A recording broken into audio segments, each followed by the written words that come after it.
Hello everyone, इस video में हम स्ट्रिंग फंक्शंस के बारे में डिस्कस करेंगे। ये कुछ प्री डिफाइंड फंक्शंस होते हैं जो कि स्ट्रिंग डाटा के ऊपर या टेक्स्ट डाटा के ऊपर कुछ मैनिपुलेशन करने के लिए या फॉर्मेटिंग वगैरह करने के लिए हम यूज़ करते हैं। अगर आप मल्टीपल स्ट्रिंग्स को ज्वाइन करना चाहते हो या कंबाइन करना चाहते हो, लाइक जैसे हमारे केस में फर्स्ट नेम और लास्ट नेम को हम एज अ सिंगल नेम अगर शो करना चाहते हैं तो उसके लिए हम कॉन्कैटिनेशन फंक्शन यूज़ करते हैं।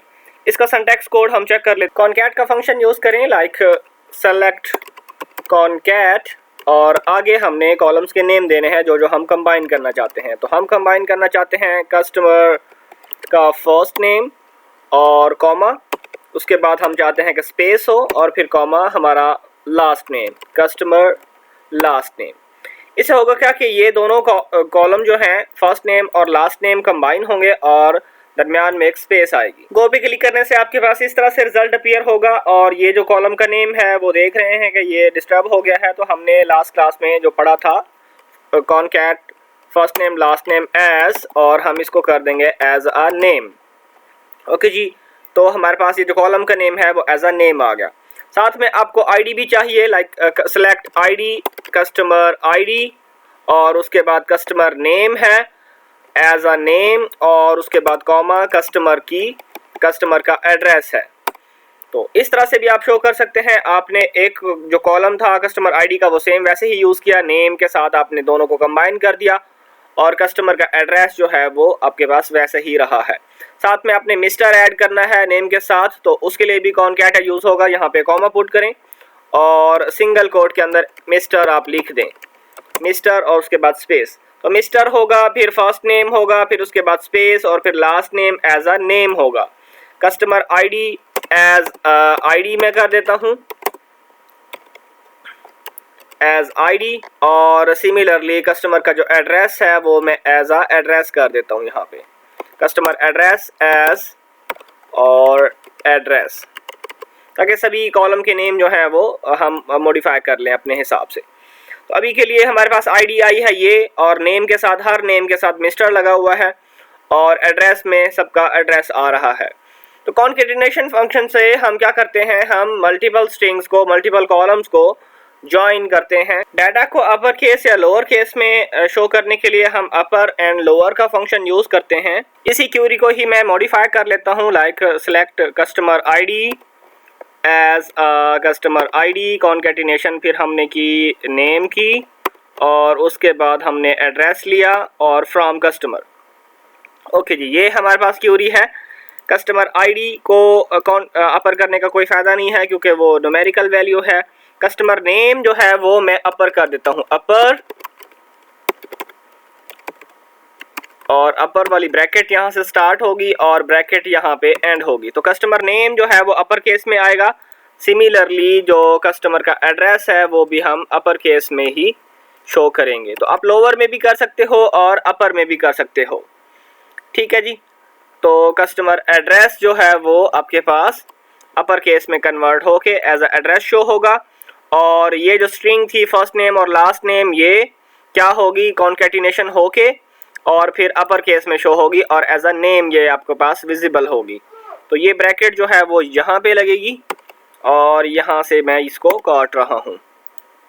अभी ठीक है, गो पे क्लिक करें, आपके पास रिजल्ट जो है वो विजिबल होगा अपर केस में। सिमिलरली आप लोअर का कीवर्ड यूज़ करके इसको लोअर केस में भी कन्वर्ट कर सकते हो। अगर आपको टेक्स्ट डाटा में से कोई स्पेसिफिक पोर्शन अलग करना हो तो हम सब स्ट्रिंग को यूज़ करते हैं। फॉर एग्जांपल मुझे एड्रेस में से जो 3 कैरेक्टर तक मुझे एड्रेस चाहिए, तो उसके लिए मैं सब स्ट्रिंग को यूज़ करूँगा। लाइक मुझे चाहिए, मैं इसकी क्यूरी लिख लेता हूँ, सेलेक्ट ऑल फ्रॉम कस्टमर से क्या होगा कि सारा डाटा रिटर्न होगा। मैं कहता हूँ यहाँ पे सेलेक्ट कस्टमर आईडी, उसके बाद आए कस्टमर का फर्स्ट नेम, कस्टमर का लास्ट नेम, और कस्टमर का एड्रेस जो है वो मेरे पास आए सब स्ट्रिंग में।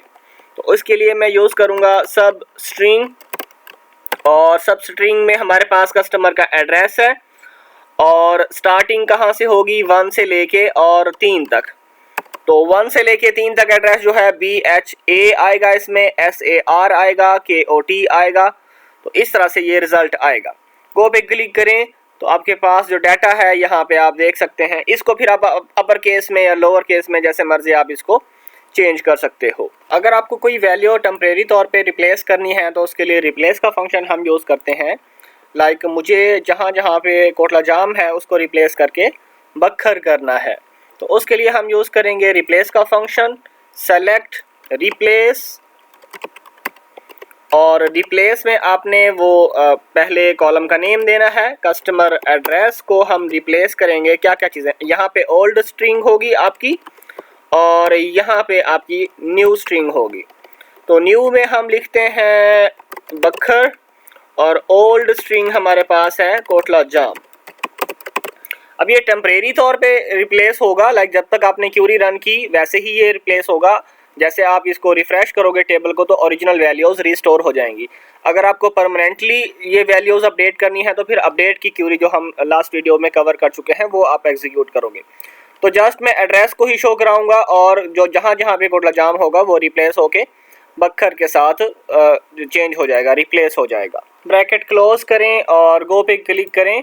आपके पास जो रिज़ल्ट आया है ये देखें, जहाँ जहाँ पे कोटला जाम था वो रिप्लेस हो गया बखर के साथ। ये कॉलम का नेम चेंज हो गया है, वो एज क्लास आप यूज़ कर सकते हो। इसके लिए कॉलम का नेम आप एड्रेस शो कराओगे और बाकी कॉलम अगर आपने शो कराने हैं तो वो सिमिलरली कॉमा पुट करके आप बाकी कॉलम के नेम भी आप यहाँ पे ऐड कर लोगे। अगर आपको कॉलम में हर वैल्यू की लेंथ फाइंड करनी है तो उसके लिए हम लेंथ का फंक्शन यूज़ करते हैं और इसका सिंटैक्स कोड है लेंथ और आगे कॉलम का नेम लिखेंगे। लाइक कस्टमर का एड्रेस जो है उसकी लेंथ हमें चाहिए, तो ओके पे क्लिक करें तो आपके पास कस्टमर का एड्रेस की लेंथ आएगी और मैं इसको कर लेता हूँ एज लेंथ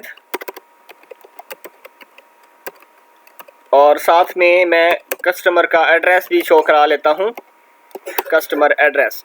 तो लेंथ आएगी कस्टमर की एज अ लेंथ और बाद में कस्टमर का एड्रेस आएगा। गो पे क्लिक करें तो यहाँ पे पहले में लेंथ आ रही है और साथ में कस्टमर का एड्रेस है जी, और इसमें वाइट स्पेसेस भी काउंट होंगी। अगर मैं बखर के बाद कुछ वाइट स्पेसेस ऐड कर दूं तो ये वाइट स्पेसेस भी लेंथ में काउंट होंगी। लाइक मैं अगली बार अगर मैंने वाइट स्पेसेस ऐड की हैं और दोबारा से मैं इसको रन करूं तो लेंथ यहाँ पे देखें 2 वाइट स्पेसेस भी काउंट हुई हैं। अगर आपको लेफ़्ट और राइट से वाइट स्पेसेस को कट करना है तो उसके लिए हम आर ट्रिम और एल ट्रिम को यूज़ करते हैं। लाइक हमारे केस में ये राइट साइड पे कुछ एक्स्ट्रा स्पेसेस हैं तो इसके लिए हम आर ट्रिम को यूज़ करेंगे। हम लेंथ को फाइंड करने से पहले हम क्या करेंगे, हम ट्रिम का फंक्शन यूज़ करेंगे। तो लेंथ बाद में फाइंड हो, पहले जो है वो ट्रिम हो जाए। तो यहाँ पे हम ट्रिम को यूज़ करेंगे। लाइक राइट साइड से ट्रिम हो जाए और ट्रिम होगा कस्टमर का एड्रेस। राइट साइड से कस्टमर का एड्रेस ट्रिम होके बाद में इसकी लेंथ फाइंड होगी। तो अभी 9 है तो ये ट्रिम होने के बाद दोबारा से फिर वही 7 हो जाएगी। सिमिलरली आप एल ट्रिम को भी यूज़ कर सकते हो। यहाँ पे रिजल्ट देखें, राइट ट्रिम होके आपके पास एक्स्ट्रा स्पेसेस जो वाइट वाली हैं वो कट हो गई हैं। अब आर ट्रिम क्या करेगा, ये एक्स्ट्रा स्पेसेस राइट साइड से ट्रिम करेगा। लाइक ए के बाद कोई एक्स्ट्रा स्पेस है, ये जो मिडल में एक्स्ट्रा स्पेसेस हैं इसको ये एल ट्रिम या आर ट्रिम इसको ट्रिम नहीं करता, इसको कट नहीं करता। या तो राइट से आर ट्रिम अगर आपने यूज़ किया तो राइट स्पेसेस कट होंगी, एल ट्रिम यूज़ किया तो आपने लेफ्ट साइड से जो एक्स्ट्रा स्पेसेस हैं वो कट होंगी। ओके जी, मोस्ट कॉमनली यूज जो स्ट्रिंग फंक्शंस हैं वो हमने डिस्कस कर लिए हैं। बाकी कुछ रिमेनिंग फंक्शंस भी हैं, वो मैं डिस्क्रिप्शन में आपको प्रोवाइड कर दूंगा, उनका लिंक वो आपने चेक करने हैं तो आप चेक कर लीजिएगा। अगर आपको कोई क्वेश्चन हो तो आप कमेंट सेक्शन में पूछ सकते हैं। इस वीडियो में इतना ही। Tariq Mahmood signing of.